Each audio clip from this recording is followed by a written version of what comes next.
Se você contrata PJs para prestar serviços para a sua empresa e não sabe como fazer o acompanhamento das atividades que ele precisa entregar em razão desse contrato, com receio de riscos legais, de reconhecimento de vínculo trabalhista e até mesmo de fazer uma confusão sobre como tratar o PJ como um CLT, um receio de muitos empresários. Vamos conversar a respeito dos cuidados que você precisa ter. Eu me chamo Laura Bertassi, eu sou advogada, atuo na proteção de empresas e nós vamos conversar sobre como você pode trazer segurança para esse formato de contratação. Antes de nós avançarmos, eu preciso deixar bem claro que a terceirização de atividade fim da empresa e a contratação dos famosos PJ, ou seja, prestadores de serviço, é válido, é lícito e está dentro da lei. O que não é válido é nós fazermos uso desse formato de contratação para burlar a legislação, tratando o PJ como se ele fosse um CLT, fazendo isso de um modo disfarçado. Aí realmente é uma fraude e se aplica à legislação que de fato pune esse tipo de prática. Então, nós vamos conversar sobre o formato correto, de acordo com a legislação. Esse cuidado de não confundir a relação é um ponto muito sensível, porque tem muito empresário que aplica a contratação, mas ele não sabe como conduzir e acredita que o profissional que foi contratado sabe. Só que se você não conhece os limites, você mesmo não vai conseguir conduzir essa relação da forma correta. E é aqui onde muitos erros também acabam acontecendo. E nós temos um princípio na nossa legislação que ele é pautado no princípio da primazia da realidade. Ou seja, os fatos, o que realmente aconteceu, é o que vai se preponderar quando houver uma judicialização pedindo o reconhecimento de vínculo de emprego. Então, às vezes, o contrato é muito bom, mas o que acontecia na realidade era uma relação que, de fato, ali preenchia os requisitos para um vínculo trabalhista, e é onde muitas empresas perdem essas ações, por quê? Ou elas fraudaram, ou realmente não sabiam conduzir, e de fato têm responsabilidade. Como então eu vou fazer esse acompanhamento da prestação de serviços do PJ, sem trazer risco para a empresa, respeitando a legislação e, principalmente, tendo a certeza que ele está me entregando aquilo que eu estou contratando?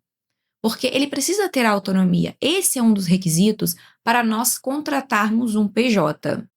O fato dele ser um PJ e ele ter autonomia não significa que ele não tem responsabilidade, que ele não tem obrigação.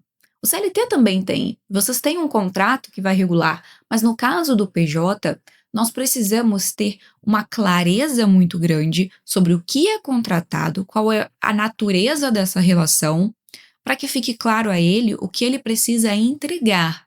Do contrário, se esse contrato não funciona, se ele não entrega aquilo que foi combinado, vamos seguir o caminho de rescindir o contrato, como você faria com qualquer fornecedor, prestadores de serviços que você contrata que não te atendem, que não funciona bem. Só que isso é feito quando você realmente está conduzindo bem a relação e entende, inclusive, o seu próprio contrato, que vai trazer especificações nesse sentido. O PJ, ele não é um funcionário. Você não vai dar ordens a ele, delimitar, faça isso hoje, amanhã aquilo outro. Não. Nós vamos trazer essas especificações no contrato. Então, lá nós vamos ter um rol de quais são as entregas que o profissional irá fazer e como isso vai funcionar. Você vai subir dentro de um sistema, mas ele vai precisar, lógico, ter a autonomia dele para esse desempenho. E isso é um ponto importante de atenção, porque tem empresas que aplicam ordens, colocam ali inclusive a obrigação de prestação de serviço em loco, com horário de entrada e de saída. Cadê a autonomia? É de fato confundir o tipo de relação aqui.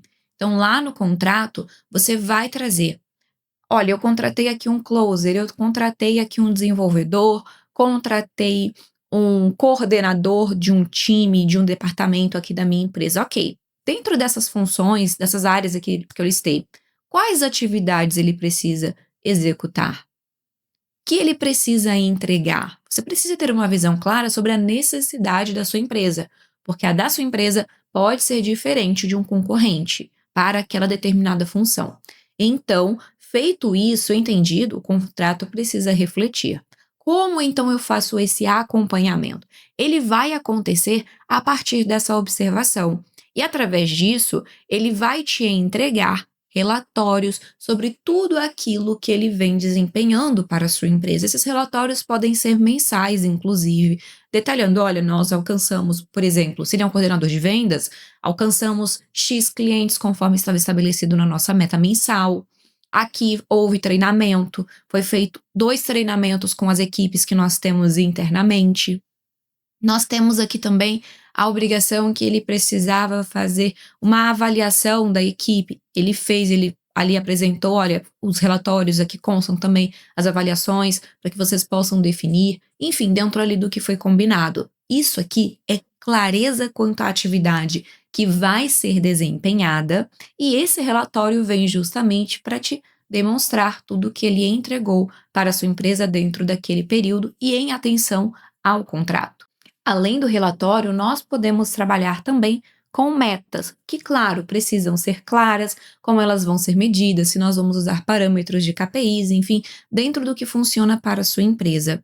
Essas metas podem sim ser atreladas a uma remuneração variável, se for interessante, a depender da atividade que esse profissional presta. Então, se há um setor comercial, pode ser bem interessante isso como um extra, não é mesmo, para crescimento mais rápido e acelerado desse setor que você está terceirizando a atividade. Mas eu preciso ressaltar que as metas elas precisam ser claras e também ser mensuráveis. Eu não posso colocar aqui metas irreais e, por exemplo, impedir que essa pessoa tenha ali o recebimento de alguma remuneração. Quando nós falamos de contratos, existe de tudo por aí no mercado e nós precisamos ressaltar: o papel aceita tudo, mas isso também pode te trazer muitas complicações, e é por isso que você precisa ter um contrato muito bem estruturado e uma orientação jurídica sobre como você vai conduzir a relação com esse PJ na sua empresa. Tanto você, empresário, se você tem também outras pessoas que vão lidar diretamente, precisam ser preparadas para saber distinguir como tratar um PJ de um CLT. Se você não tem essa clareza, tampouco a sua equipe, você pode estar com um risco dentro da sua empresa, porque sem a orientação certa e adequada, isso pode realmente se tornar um problema. Eu não quero que isso aconteça na sua empresa. O objetivo desse vídeo, inclusive, é trazer um pouco de clareza sobre o que você pode ter nesse contrato. Além do ponto de ter esse relatório, o contrato ele precisa ser bem estruturado, trazendo um escopo muito bem definido das atividades que devem ser entregues, quais são as responsabilidades desse profissional perante a sua empresa, se ele vai ter acesso a determinadas áreas, a estratégias da empresa. Então, nós podemos falar, inclusive, de aplicação aqui de sigilo, de não captação, que seria o que? Ele tentar captar mão de obra e clientes da sua empresa em benefício próprio. Isso é um ponto que eu preciso destacar porque, infelizmente, algumas empresas se deparam com problemas dessa natureza.